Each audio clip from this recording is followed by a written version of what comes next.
And welcome back, everyone, to Real Leaders for the Global Goals. I'm your host, Kevin Edwards. Alongside me today, we have John Hecklinger of the Global Fund for Children. John, thanks for being with us today. Yeah, thanks for having me. We've had a few guests here today speak about economic development. What does economic development mean to you, and how is Global Fund for Children's approach different than, say, the others? Well, what we do is we find truly local organizations working at the grassroots in the developing world, focused on children and youth.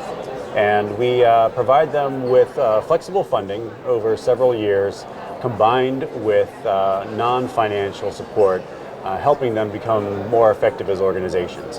And so we work in four different areas: gender equity, education, freedom from violence, and youth empowerment. Because really the youth around the world are going to disrupt our system, and we're hoping that they can disrupt it in ways that make a much more positive future for everybody. Well, it's all about the kids. It's all about the kids here today. And when you say flexible funding in local communities, what do you mean by that? Yeah, so when we develop a relationship with a local organization, we spend a lot of time building trust.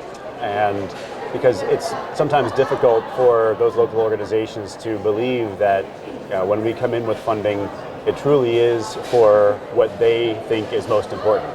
And we're very careful not to put too much pressure on those organizations to use that funding in a particular way, because we really want to honor the ideas of those local leaders and give them a chance to have those ideas tried and to have them succeed or fail.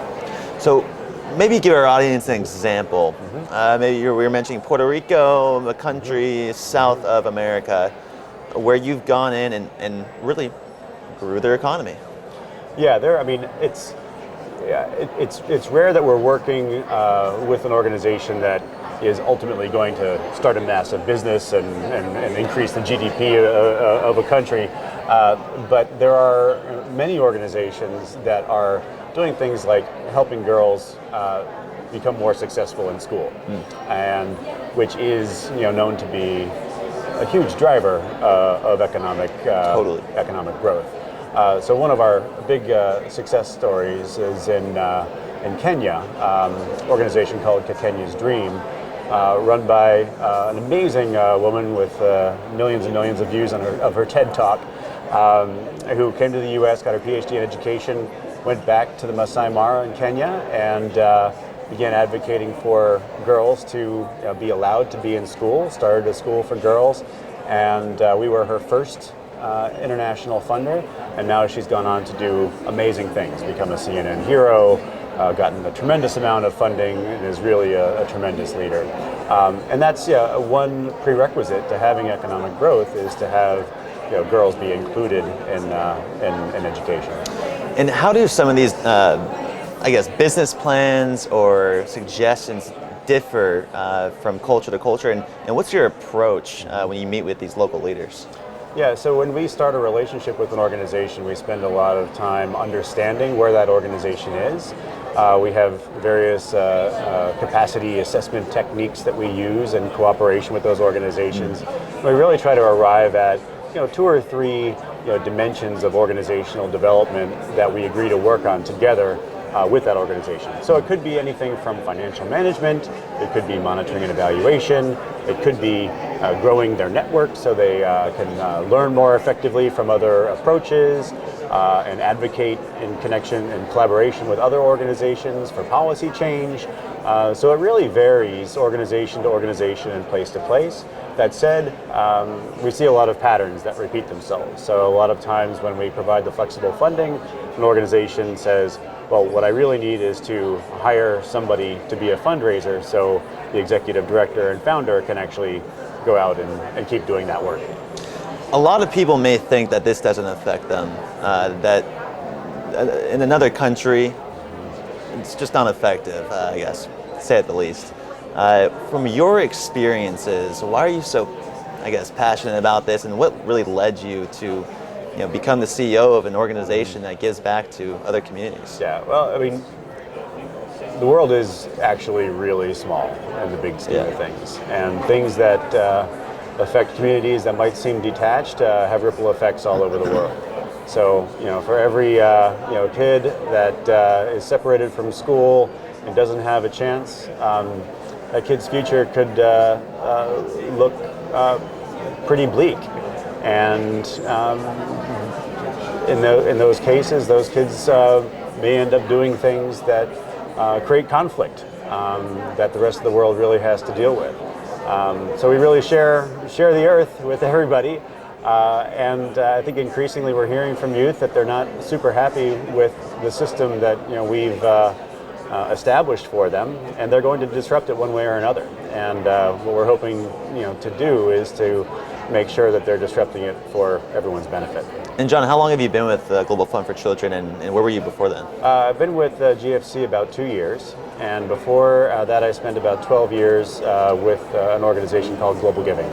Global Giving, okay. And maybe from those experiences you're able to understand a little bit more about different cultures. I mean, explain to me like how you kind of got there. Yeah, rewinding back to the mid-90s, I was a Peace Corps volunteer in Central African Republic, teaching at the University of Bangui, and kind of witnessed firsthand how Central African Republic went from troubled and poor but peaceful, really? To really having a tremendous amount of conflict, attempted coup after successful coup after attempted coup, and really erupting even in recent years into a situation that's verging on genocide, and one of the least known sort of conflicts in the world. So having kind of witnessed that firsthand, I really got a passion for changing those conditions around the world in whatever small way I can. We were talking about impact investing a little bit beforehand. Have you seen a shift in the attitude or the mindset of people with financial wealth? Yeah, I think it's there are so many different models out there now. Sure. Even when I kind of got involved in philanthropy 15 or so years ago, impact investing wasn't a term. Social enterprise was really a nascent term. But NGOs and strict nonprofits don't have a monopoly of producing social good. Companies, when they truly have a double or triple bottom line in mind as they operate, can produce amazing social impact at scale. That said, there's also a role for strict nonprofits to change the conditions in ways that business is not suited to do. So I think it's an all of the above approach, on the continuum from just investing in companies with good sustainable practices to all the way on this side where we are, investing in nonprofits at the grassroots and everything in between. There's room for a lot of different approaches. So I guess what would you consider your organization? Is it a nonprofit? Is it a for-profit? Is it a hybrid? What is it? Yeah, we are a nonprofit, and we invest in nonprofits without the hope of a financial return.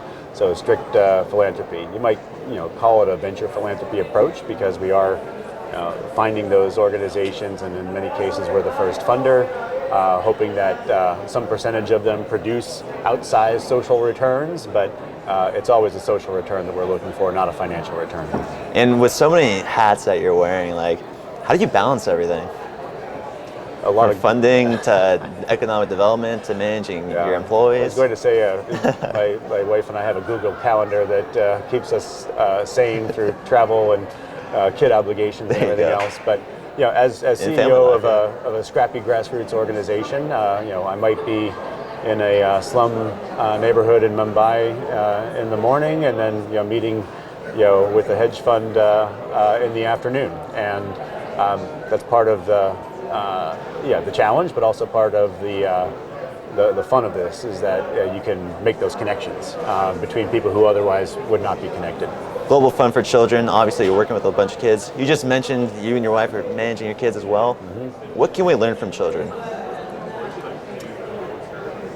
To be unafraid to try things, to approach things without a lot of assumptions holding you back, to question things with an open heart and open mind, and to just have the optimism about the future unclouded by dreary experience. I like that a lot.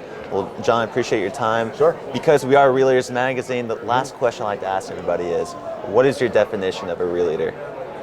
I don't I think of leadership more as an exercise and a practice than as a role or a title. So I think for me, a real leader is someone who knows how to lead through change and knows how to disrupt a system, just enough so that it can change without killing the system that you're trying to change, and being able to orchestrate that inevitable conflict that comes when you're trying to lead a group of people or an organization or a company from point A to point B.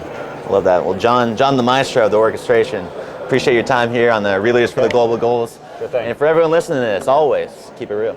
All right. Thanks, Thank John. you.